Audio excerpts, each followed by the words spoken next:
Peraí, deixa eu ver. Pode tirar a cadeira, meu bem. Hã? Pode tirar a cadeira. Que cadeira? Essa que tá aí, que você sentou. Essa aqui?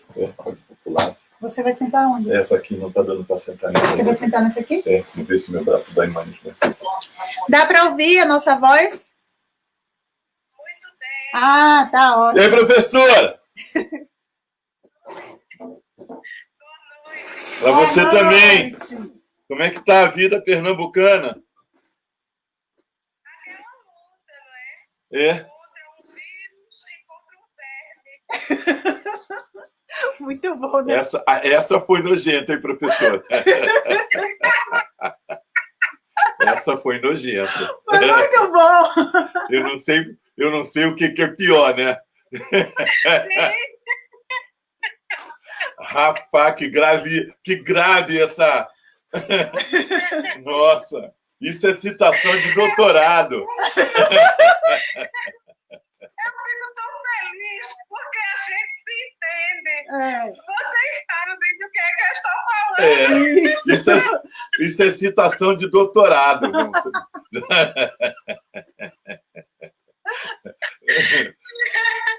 Nossa, essa quebra até o entrevistador. Muito bem. Muito bem.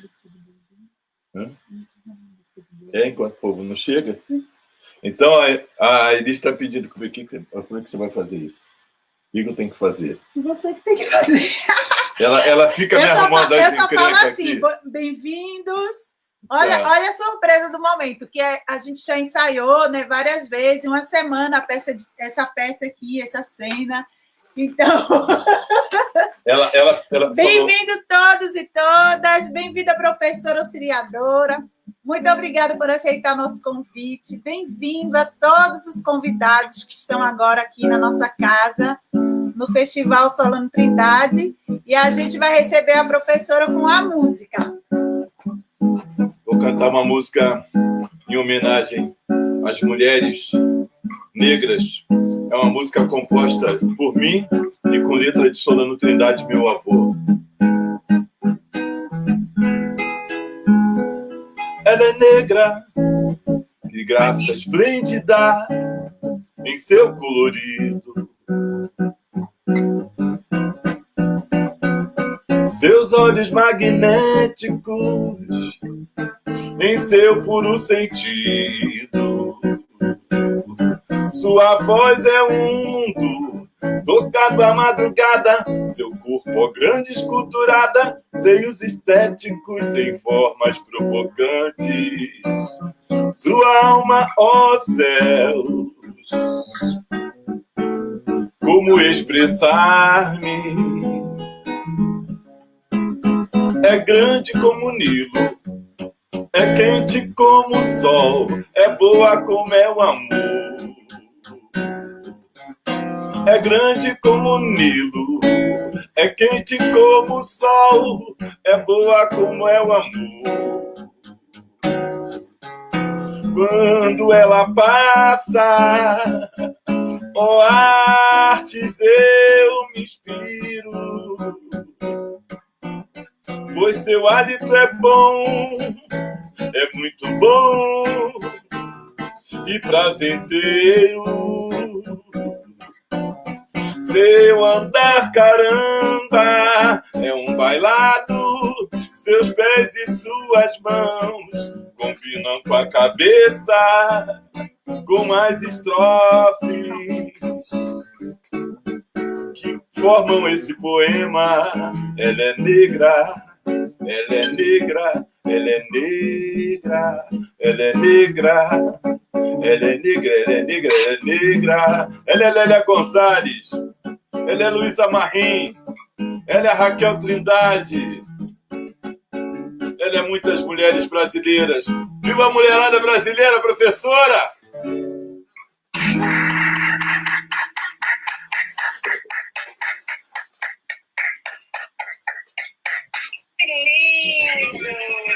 Seu Solano dando um recado 1 milhão de anos à frente, né? Era um grande poeta. Era, não é, né? A poesia não morre, né? Como ele mesmo dizia, ele só teria tempo de morrer depois de amanhã, né? Então, ele vai ainda durar muito tempo. Professora, eu sempre meio que começo do mesmo jeito. Então, fala um pouquinho quem é a professora Maria Auxiliadora.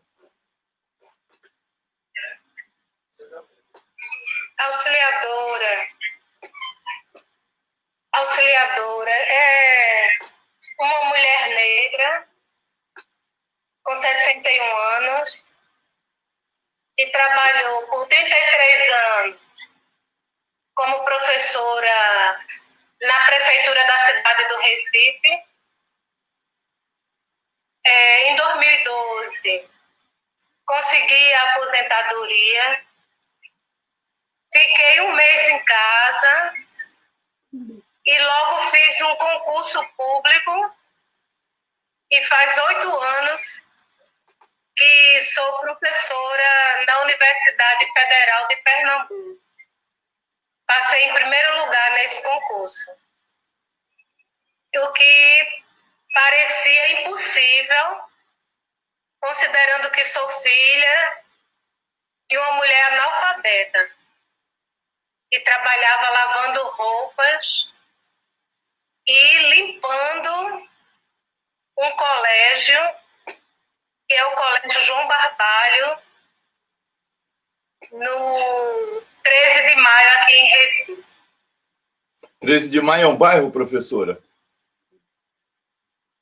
13 de maio é um parque bem grande que nós temos na Rua do Hospício. Uhum. E, assim, ao longo desses 42 anos do movimento negro funcionando, o movimento conseguiu ressignificar esse parque, deu o nome de 20 de novembro, plantou muitos baobás lá, em diferentes momentos, e fazendo eventos muito interessantes nesse parque. Uhum. Muito bem. 61 anos, a senhora é professora de quê? Atualmente, eu passei no concurso para ensinar a disciplina Teoria Curricular. E lá no Centro de Educação, eu criei também uma nova disciplina, Educação em Africanidades e Afrodescendências. Uhum. Muito bem. A sua formação qual é, professora? Eu sou pedagoga pela Universidade Católica de Pernambuco. Fiz mestrado em Ensino das Ciências na Universidade Federal Rural de Pernambuco e fiz doutorado em Educação na UFPE, onde trabalho. Uhum. Muito bem. Muito bem. A senhora, como professora mulher, como professora negra em uma universidade federal, né, e a sua formação através da Universidade Federal deve ter passado por muitas situações de racismo. Geralmente, eu ouço muito falar entre os professores negros das universidades que eles têm muito confronto na relação com os professores colegas. Mas eu nunca soube, nenhum professor ainda falou para mim se existe uma resistência também dos alunos no se relacionar com os seus professores negros. A senhora alguma vez sentiu essa resistência? Olha, os estudantes e as estudantes, quando abrem a porta da sala de aula, no primeiro dia, logicamente que tomam um susto de ver uma professora negra, uma professora gorda, uma professora que está escrito no meu corpo e no meu jeito de ser, que sou de origem periférica. Mas esse susto, ao longo dos dias de aula, vai se disseminando. Existe uma troca muito afetiva entre nós, não é? Por causa do trabalho que nós fazemos, que não é simplesmente de construir conhecimento científico tradicional, numa disciplina rígida e engessada. Com esses estudantes, nós começamos trabalhando uma dinâmica em que a gente pede para que conte a história do seu nome. Quem colocou, por que colocou, você gosta, não gosta, trocaria por qual outro nome, qual o significado desse nome. E aí a gente vai trazendo a família desses estudantes nessa história do nome e ficando muito íntimo e íntima uns dos outros, né? Paralelo a isso, nós solicitamos que os estudantes escrevam a sua autobiografia na perspectiva do porquê quer tornar-se pedagogo ou pedagoga. Então, vem histórias muito fortes, não é? E todo esse trabalho que eu faço é muito voltado para a questão da autobiografia, para a importância da pessoa se reconhecer, se autoaceitar, se autoamar e saber construir projetos de vida e de futuro, compreendendo a sociedade brasileira, que é uma sociedade que se originou do tráfico transatlântico, participou fortemente da escravização de seres humanos e é estruturada com base no racismo, o que produz desigualdades entre brancos e pretos. E o meu trabalho é muito interessante, segundo os estudantes, e é forte, porque tem como base a minha história de militância no movimento negro e nesse movimento ter conhecido a vida, a história, a memória e as obras do Solano Trindade. Então, poemas como Sou Negro, e especialmente o poema autobiográfico, são os cernes para dar início a essas discussões que nós fazemos.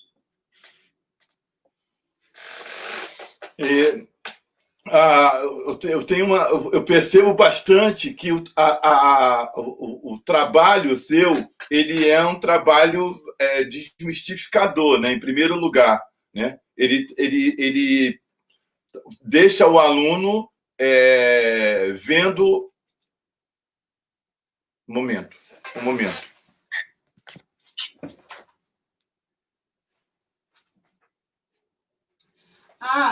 Antes que o Vitor, enquanto o Vitor está vendo aqui um outro assunto, a gente vai se desculpando. Eu queria também, antes dele concluir o pensamento dele, a gente tem uma pergunta que é o mote do festival, né? Que a gente fala assim: Solano Trindade, vento forte africano, onde esse vento soprou? E aí a gente sempre pergunta para os nossos convidados onde esse vento soprou? Como você conhece, a senhora já começou a falar, mas a gente quer saber como ele sopra. Então, cada um vai respondendo de sua maneira. O professor Saloma falou ontem que ele chegava na casa dele a partir da irmã. Várias pessoas vão falando de várias maneiras como como ele sopra, e a gente queria saber da senhora. Na verdade, esse vento é nosso. Esse é meu telefone, né? Me dá o seu. Então, Deixa eu falar com ela. daqui pra lá. Avisa que eu vou precisar mudar minha direção. Professora, me dá licença um minuto. Aconteceu algo grave aqui, eu vou precisar resolver, tá bom? A Elis conversa com a senhora aí. Aqui. Tá. Tudo bem. Para mim foi uma alegria e uma honra poder conversar com você. Para mim Muito também. obrigada. Vamos lá, então. Agora só as meninas. As meninas e todo esse povo. Eu já vi o Flávio aí. Então, Sim. Pessoal, meu irmão, Fátimo José da Silva, no ano de 1978, mandou que eu me banhasse, me vestisse e nós iríamos sair, né? Então, nós pegamos o ônibus na Rua da Mangabeira, em Casa Amarela, e descemos na Rua do Hospício, no Diretório Central Acadêmico da Universidade Federal de Pernambuco. E eu me vi dentro de uma reunião, que era uma reunião do Movimento Negro, faz 42 anos. Então, esse convite de Fátimo mudou a minha vida. Porque lá, desde 78 até os dias de hoje, eu tenho construído afetividades e conhecimentos revolucionários, né? Então, lá eu pude ter contato com o professor Dr. Silvio Ferreira, com José Francisco, com Marcos Pereira, com Wanda Chase, Tereza França, Jorge Moraes e com Inaldete Pinheiro. Nessas tardes de sábado, nessas reuniões do Movimento Negro, nós aprendemos sobre a lei Jim Crow nos Estados Unidos, aprendemos sobre o apartheid na África do Sul, e através da Inaldete Pinheiro, nós pudemos conhecer e compreender a riqueza da vida e da obra do Solano Trindade. Então, através de Inaldete, todo o Recife ficou conhecendo e amando Solano Trindade. Mais para frente, essas demandas do movimento negro e as demandas da Inaldete Pinheiro fizeram com que a vida e a obra do Solano Trindade entrassem em discussão nas redes municipais da região metropolitana do Recife. Então foram feitos seminários, eventos, pessoas da família do Solano foram trazidas a Recife. Nós tivemos a oportunidade de conversar com essas pessoas, de fotografar essas pessoas, através do Núcleo Afro, da Prefeitura, coordenado por Lidivaldo Júnior. Foram feitos folders educativos sobre a vida do Solano Trindade, distribuído para os professores e professoras, para as crianças, para as comunidades. E de lá para cá é impossível falar de poemas, falar de igualdade étnico-racial, falar da importância da luta antirracista, sem trazer Solano Trindade para o debate. porque ele é importantíssimo. Porque ao mesmo tempo em que faz a denúncia, dá esperança de que nós podemos construir uma sociedade diferente, onde a igualdade esteja estabelecida, que as pessoas, por terem uma cor de pele branca, não são superiores às outras pessoas, sejam elas negras, sejam elas amarelas, sejam elas indígenas. E assim, há professoras, muito embora vários municípios tenham trabalhado, muito embora o Recife tenha trabalhado muito fortemente Solano Trindade, mas há professoras que ficam mais na nossa mente, né? Então eu lembro muito do trabalho de uma professora chamada Berna Silva, que quando ela fala sobre Solano, conta histórias para crianças e adultos, nas suas salas de aula da EJA, ela se emociona e emociona a todos, né? E ela diz que esse amor por Solano começou especificamente com o poema Mulher Barriguda. Sim, gosto Uma muito. outra professora que eu lembro muito nesse debate é a professora Carmen Dolores, que também trabalha e trabalhou junto às crianças, junto aos adultos, junto às comunidades, junto ao Museu da Abolição. Sim. Essa tão importante vida e obra do Solano Trindade, né? E o poema que a despertou e a sacudiu foi o Gravata Colorida. Uma outra professora que eu também gostaria de colocar aqui é a professora Ana Maria Queiroz, que também trabalha com crianças, também trabalha com adultos, na Prefeitura do Recife, na Prefeitura do Paulista. E o poema que a sacudiu fortemente foi Navio Negreiro e Bola de Gude.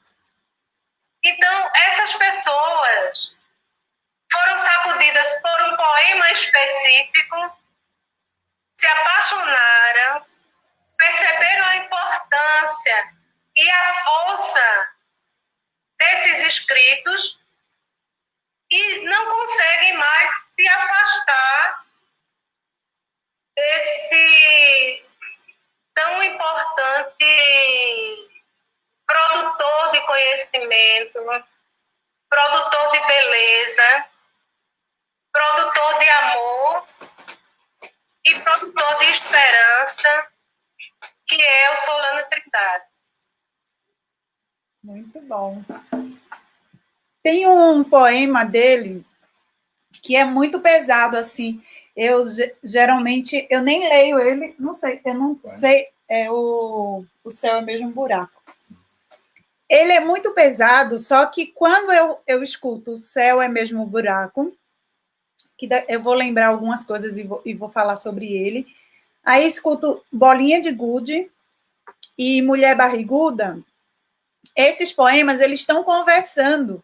E aí as pessoas que leem Solano Trindade, ora tem dificuldade de entender, mas eu acho que quando você não entende o que ele está falando, com a simplicidade da poesia dele, talvez você não queira ver o que está do seu lado ou o que está à sua frente, né? Porque é tudo muito atual, quase todos os poemas que ele fala, mas principalmente para mim esses três. E aí hoje eu vi uma menina, eu não lembro também o nome dela, e ela falava assim, que ela recitou um poema de Solano Trindade, Sou Negro, e ela falou assim, os racistas, eles se atualizam, e a gente precisa também se atualizar. e ela recitava o poema de Solano Trindade, colocando que esse poema era muito atual e que ia de acordo também com a poesia dela. Eu acho que é uma menina bem nova, que tem uns 17 anos, e eu achei muito bom esse comparativo que ela fez. O do Céu Mesmo Buraco fala assim: todo dia na minha rua passa um menino para o céu. Eu não vou lembrar completo. O céu é lá no fim da minha rua, é um buraco onde leva um caixãozinho todo azul. Eu nunca vi ninguém subir de asinhas, só se isso acontece para os meninos de Caxias. Não? Para os meninos de Caxias. Não, só se isso acontece para os meninos de Copacabana, porque para os meninos de Caxias o céu é mesmo um buraco. Talvez eu tenha errado a localidade. Todos os dias na minha rua passa um caixãozinho de azul.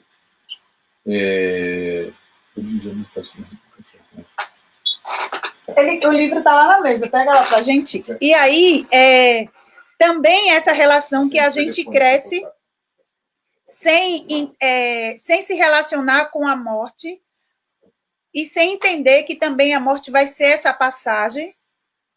Eu evito recitar ele em alguns lugares, porque eu acho que ele é muito pesado, ele lembra muito a minha infância, né? Que eu falo assim, que hoje eu passo na casa funerária, eu não olho para o lado da casa funerária. No entanto, quando eu era criança, eu não sabia o que era isso, mas para mim a criança ia para o céu. Né? Mas ele coloca a morte como passagem, como uma coisa mais suave, né? E depois ele fala da questão social, de tudo bem, está morrendo, as pessoas falam que estão indo para o céu, mas aqui não tem céu, é um buraco. E aí coloca só se quem é rico vai para o céu, porque aqui todo mundo está indo para o buraco. Muito bem. Professora, eu tenho uma, que não é uma pergunta, mas é uma curiosidade. Hoje, a minha prima, quando eu estava divulgando a live, a minha prima Joana, que mora lá no Imbura, atrás do aeroporto ela mora, ela falou assim, minha professora auxiliadora, eu estudei com ela, e eu fiquei tão feliz, porque assim, eu e Joana, a gente está se reaproximando agora, porque depois que eu saí de Pernambuco, quem era mais distante do meu avô e da minha mãe, das minhas tias, eu realmente não voltei os laços, e aí a professora me fez voltar também aos laços com Joana. E foi muito bom isso. Que coisa boa. Eu fico muito feliz. O poema é esse aqui. É muito importante. O poema é: o céu é mesmo um buraco. Todos os dias na minha rua passa um menino para o céu, num caixãozinho todo azul. De tosse, de febre, de que foi que ele morreu? De fome, de necessidade? Por todas essas coisas passa menino para o céu. O céu é no fim da minha rua, é um buraco, onde se bota o caixãozinho tão bonitinho, todo azul. Nunca vi nenhum subir de asinhas. Só se acontece isso com os meninos de Copacabana.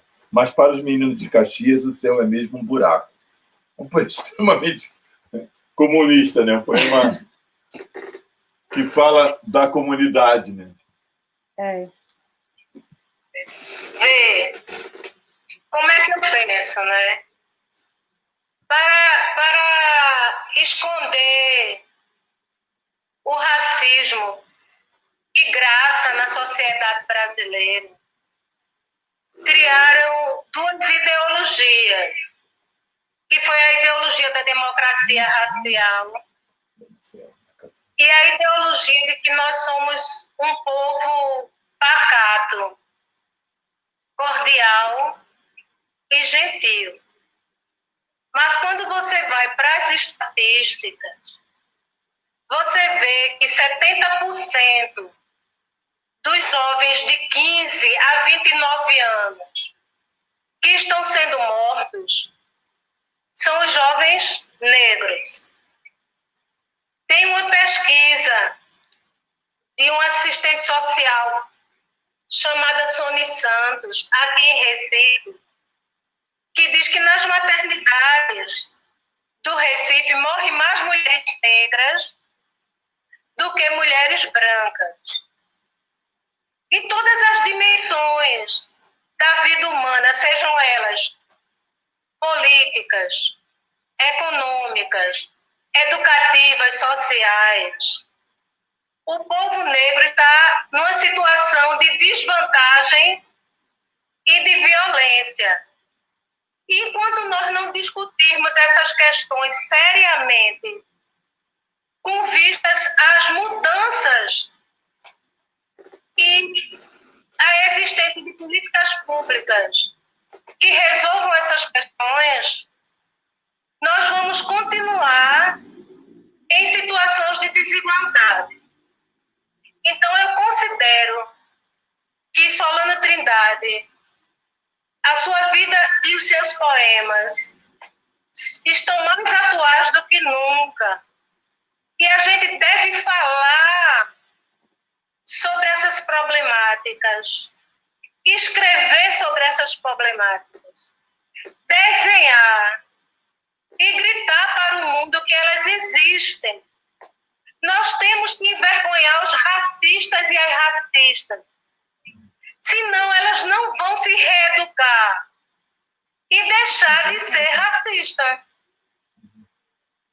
Eu estudo e tento compreender um autor africano, um filósofo, que é extremamente importante, a meu ver, que é o Kwame Appiah. Eu já li do Kwame Appiah a África na filosofia da história, Na casa do meu pai e Revoluções Morais.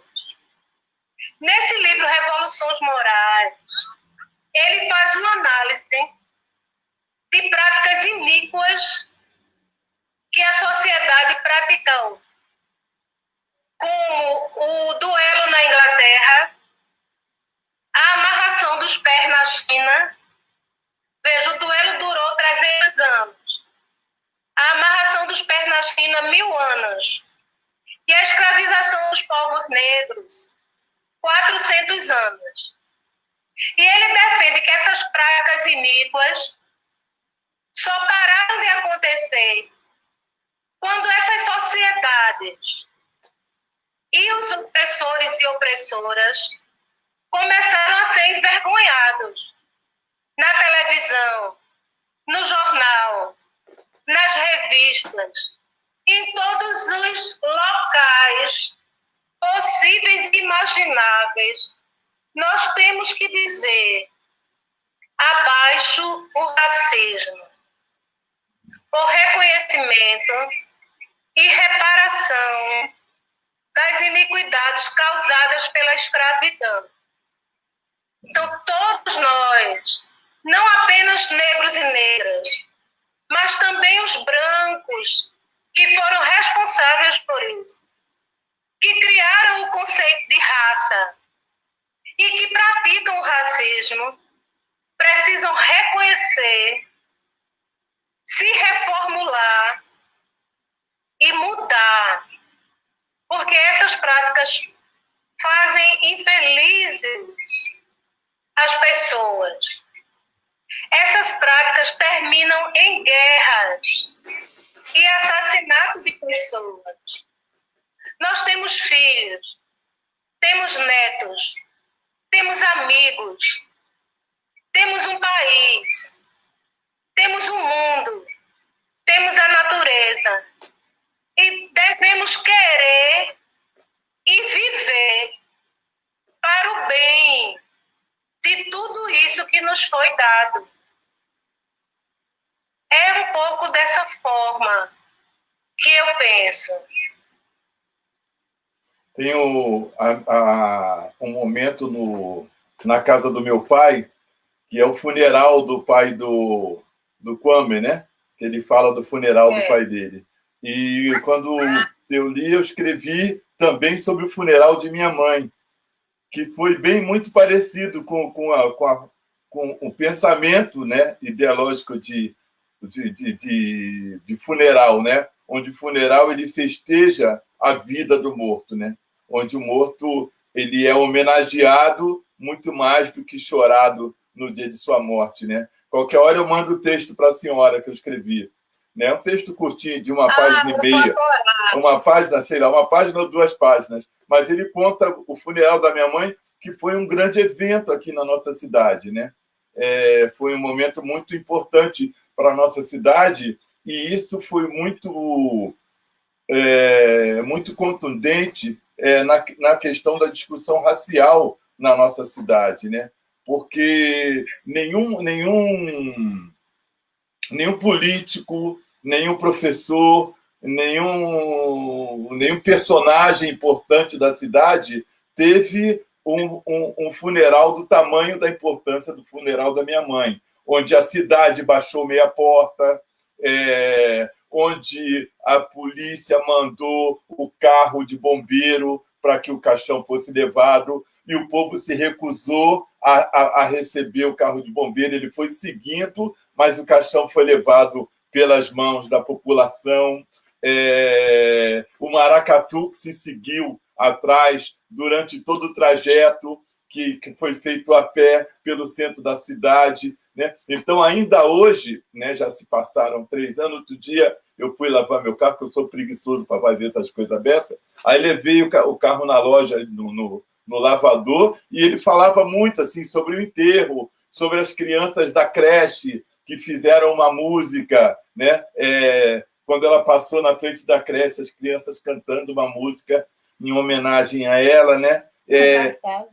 E cartazes, eles fizeram cartazes. Então, foi um evento muito grande, assim, e um evento que trazia essa memória dos nossos reis africanos, né? E essa importância foi muito grande para a cidade na discussão sobre racismo, porque eles vinham nos procurar aqui, eles sempre nos procuraram, né, para falar, para perguntar, para discutir, para aprender, né? Inclusive, tinha casos que a pessoa, em vez de ir para a escola ou para ir para a biblioteca, mandava para falar com minha mãe, né? Ainda é dessa forma, mas muito menos do que com minha mãe, né? E foi muito forte esse lugar, né? Essa localidade. Isso me lembra isso foi o que me motivou a escrever esse texto, justamente o funeral do pai do Kwame, né? Que coisa tão importante e tão maravilhosa ver. E essa pontuação que a Elis fez também com relação às crianças e à morte. Eu participei da morte da minha avó, segurando na mão dela, e a gente segurava na barriga dela e pegava em algo do tamanho de um limão, que há mais de 50 anos atrás nós não compreendíamos o que era. Certamente era um tumor. Nós não tínhamos dinheiro para ter um médico que cuidasse dela. Então, o que a gente fazia? Segurava na mão e esperava, e esperava, e esperava. Dava remédios caseiros e vimos a minha avó falecer, e isso não nos traumatizou. É importante que as crianças participem e falem da morte, porque a morte é a única certeza que nós temos. Por que a gente esconde isso das crianças? Não tem sentido. Hoje as crianças não sabem como é uma galinha e como se mata uma galinha para fazer uma boa cabidela, né? As crianças compram leite em caixa. Não sabem que o leite vem do peito da vaca. Mas sabem mexer no celular. Mas sabem mexer na internet. Eu acho que são os valores muito tronchos que colocaram nas nossas cabeças. E talvez as crianças estejam perdendo muito com isso. A morte faz parte da vida. Acredito nisso. Eu estive na Guiné-Bissau, eu estive em Cabo Verde, e Lá em enterros, as pessoas vão lindamente vestidas, as pessoas cantam, as pessoas dançam. Com um ano fazem uma grande festa, com mais 5 anos outra grande festa, porque sentem que estão dando força à ancestralidade, para que a ancestralidade retribua com mais força para a comunidade. Então a vida é maravilhosa e a morte deve ser vista como maravilhosa também, porque as pessoas não somem do mundo, elas vão viver de outra forma e se relacionar com o mundo de outra forma também. Isso é belíssimo. A gente que vive na cidade grande, você quer que eu possa continuar falando? Pode, meu bem, eu só estava lendo aqui. Tá. A gente que vive na cidade grande, a gente perde bastante nesse contato, né, com a vida e morte, né? Com o animal, com o sangue, com o sangue e seus derivados, o leite, a água. A gente bebe água da torneira como se como se a torneira fosse alguma coisa divina, né?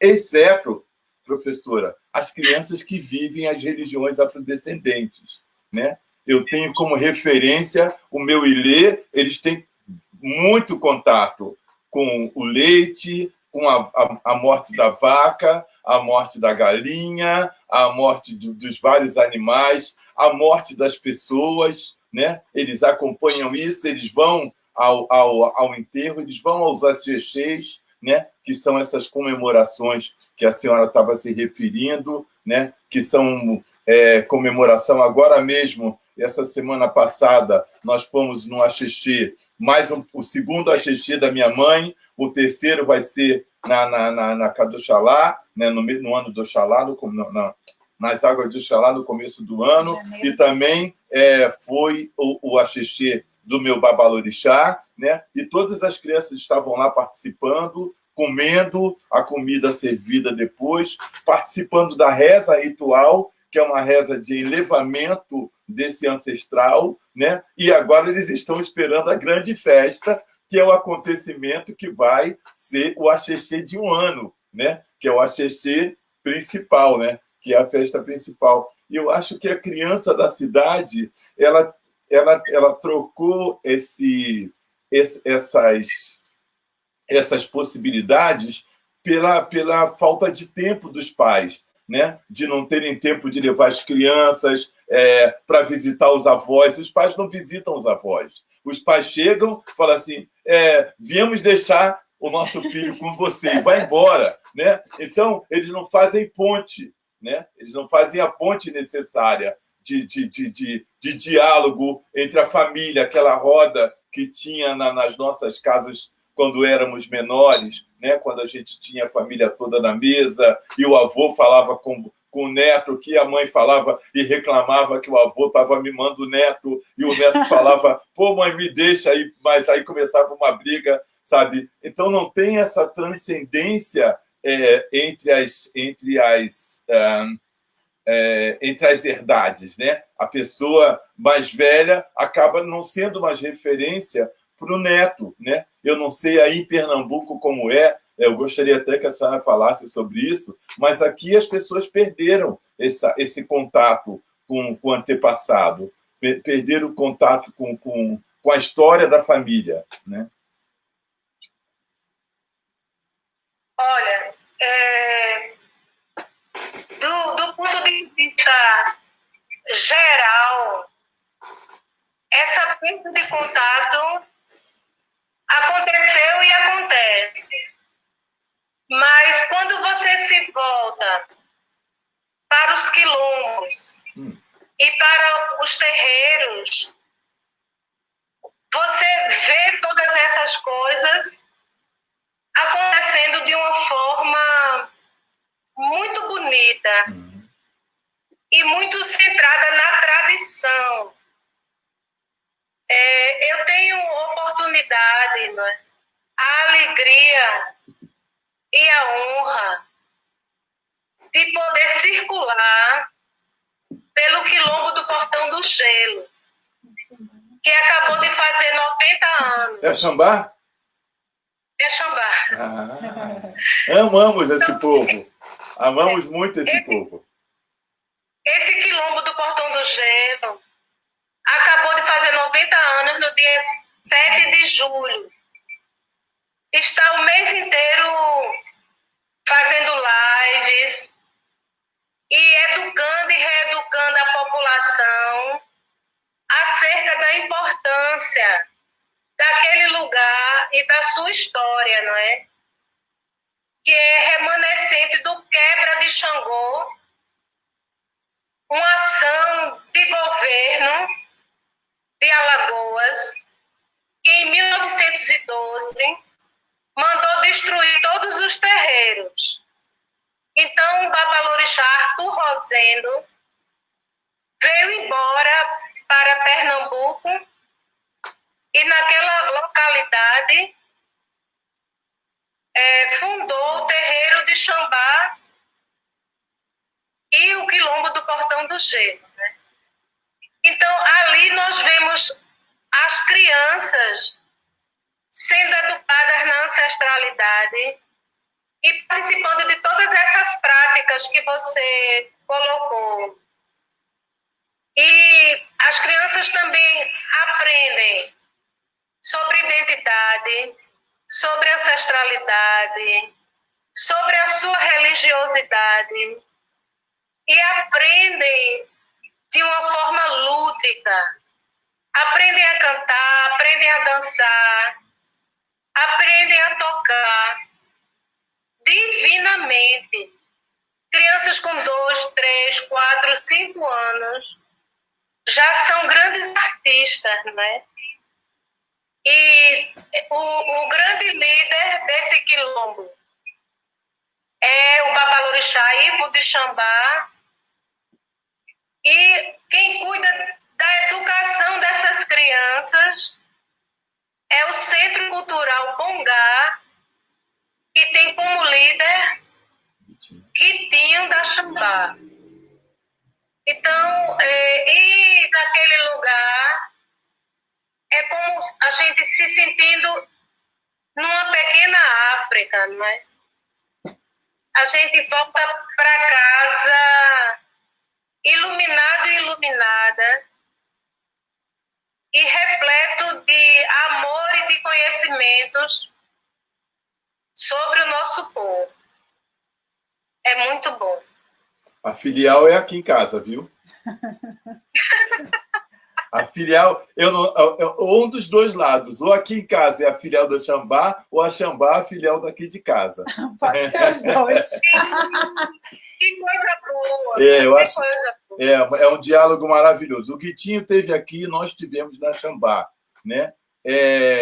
O diálogo que se criou através desses encontros, né? Deles virem se apresentar aqui, de nós irmos visitar Xambá, né? No mesmo período que a gente foi visitar a escola com a professora auxiliadora. Foi quando nós foi quando lhe conhecemos, né? Foi que quando nós fomos apresentar lá na escola, eu achei aquilo a também. Escola Córrego da Vida. Isso, foi muito ótimo aquilo. Ela tem uma biblioteca Solano Trindade. Eu lembro, e também é importante eu nunca mais vou esquecer, desculpa sair do assunto, mas eu nunca mais vou esquecer o cara do Uber. O cara do Uber, ele estava apavorado. Vocês têm certeza? Vocês têm certeza que vocês querem ir nesse lugar? Eu falei, quero. Aí a gente falava assim, a gente tem medo de entrar no shopping, mas a gente não tem medo de ficar aqui, não. Pode parar. Ele deixou o contato dele e falou assim, qualquer coisa me liga, que eu volto aqui e venho buscar vocês. Mas vocês têm certeza que quer ficar aqui? E a gente morrendo de rir da cara dele. Eu quase morri, realmente. Eu tenho que confessar, se um dia encontrar com ele, eu vou ter que falar, olha, meu cara, eu quase morri, mas de tanto comer, que eu nunca eu ataquei aquela mesa lá que parecia o Mantídio devora tudo, sabe? Eu saí comendo gelo. Né? Foi comida. Gente, maravilhosa. Foi um dia muito lindo, foi um dia muito especial, professora. Outro um dia. bairro de Nova Descoberta. Nova Descoberta, chama o lugar. De trabalhadores, trabalhadoras, de gente preta, gente pobre. Aí tem um preconceito muito grande, não é? Porque bandidos a gente encontra em todos os lugares e em todas as classes sociais, não é? Mas nem todas as classes sociais eu como daquele jeito, né? Não se pode comer em qualquer lugar aquelas iguarias todas, né? Estava muito fino aquilo, né? E fora, professora, o diálogo que a gente pôde... Quem é? Que é? Madalena. Ah, tá. Eu acho que foi muito importante também o diálogo que a gente pôde travar com as professoras, né? E foi muito engraçado que você não se apresentou como professora, né? Parecia que você era uma visita, assim, meio deslocada, né? Para mim, você era uma pessoa que caiu de paraquedas ali, né? Na conversa. Bom, aí tudo bem, né? A gente tem que respeitar quem chega de paraquedas também, né? Mas foi um dia muito bom, muito, muito bonito. Foi inesquecível. Foi inesquecível. Foi. Inesquecível. Fiquei fã aquele dia, porque quando a professora começou a falar, a gente só parava e dizia, meu Deus, que pena que já está acabando. Porque já tinha um horário, né, que a gente precisava terminar e a gente lá conversando, empolgado, e a gente ficou de voltar na noite do pijama, eu acho. Mas a que era uma foi noite dele, de formação. Não, a culpa foi dele no próximo porque ano. era para eu falar. Né? Aí eu saí falando. Quando começa a falar, eu não tenho muita trava, né? Eu não tenho noção do tempo. E aí, aí falava assim, e elas não falavam a professora, né? Falava, a auxiliadora vai falar. Ou Dora, né? A Dora vai falar. E eu... Quando você falou, eu falei, bom, pronto, agora eu consegui. Mas obrigado por aquele dia. Agradeça de novo, por favor, aquelas pessoas que eu jamais vou lembrar o nome, que eu sou um velho esquecido. Mas, por favor, agradeça, que foi um dia maravilhoso. Nós é que agradecemos. Eu estou olhando aqui no celular, me parece que falta menos de 10 minutos, né? Mas mesmo assim, eu já quero agradecer a um monte de gente que está aí, Roberta, a Célia, a Cícera, a Dani, que nos auxiliou. O Flávio está por aí, né? O Flávio vai esporte, o aposentado mais novo, torcedor do Leão. Tem muita gente querida aqui, mas o Instagram faz questão de nos dizer qual a hora que a gente tem que parar. E aí a gente... Se parar, eu lembro ao Flávio que ele está me devendo uma feijoada. Ele prometeu e eu vou cobrar até a morte. Na minha próxima visita a Recife, Flávio, vou lhe perseguir. E aí, professora, antes que a live caia, eu queria ouvi-la, né, as suas considerações finais. Se cortar no caminho, aí a gente se chama de novo, porque é feio bater o telefone na cara. No Facebook fica, mas no Instagram, daqui a uns 6 minutinhos já para. O Flávio falou que está preparado. Está preparando, aí! Célia, Terena, estão todos aí. Olha, eu não tenho palavras para falar da emoção e da gratidão por ter sido convidada por você, Vitor, e por você, Elis Trindade, para participar das comemorações dos 112 anos do Solano Trindade. Essa oportunidade vai ficar na história da minha vida, porque foi extremamente importante. Eu vou colocar no meu currículo Lattes. Que chique. Como uma das coisas mais importantes da minha vida, não é? Porque Solano Trindade, é um homem de força, um homem de fé, um homem de esperança, que 112 anos depois ainda nos dá tantas lições, denunciando o racismo e fazendo o anúncio da necessidade e da importância de que nós nos transformemos no sentido de amar e de acolher a todos e todas. Que as divindades todas do mundo possam abençoar essa família que trouxe tantas maravilhas para a nossa vida. Salve Solano Trindade. Salve! Salve! Muito Salve! obrigada. Vida Muito boa e obrigada. longa. Vida boa e longa para a senhora e para sua família, para suas netas dançarinas muito lindas. Antes do Vitor começar a tocar, eu vou aproveitar que a professora fez todo esse discurso e dizer, gente, logo, logo a gente vai criar um grupo de estudo para a interpretação dos poemas de Solano. Eu quero participar. Claro! Mario, Maria, Iemanjê, Iemanjá, até a lua cantava e dançava. Esse canto nagô, o mar suspirava, o mar soluçava. Vai, Flávio! Era água africana na praia do Pina, no Xangô da Baiana. Mario, Maria, Iemanjê, Iemanjá, viva o Xangô da Xambá. Mario, Maria, Iemanjê,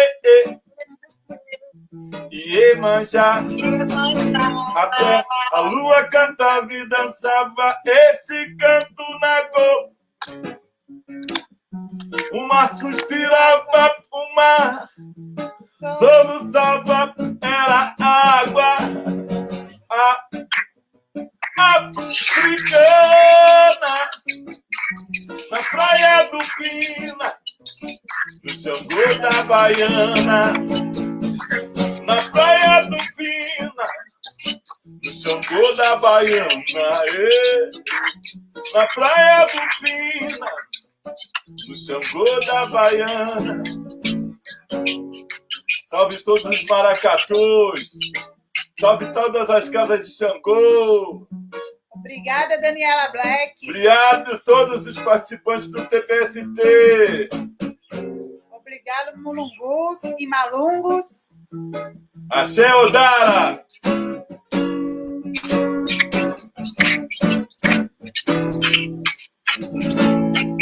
Grande abraço, família. Salve, Solano Trindade.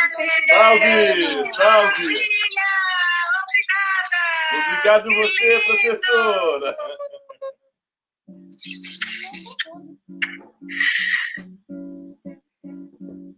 Vai, senhora.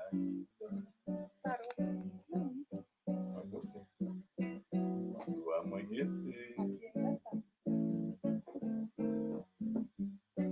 tudo que se tem pra cantar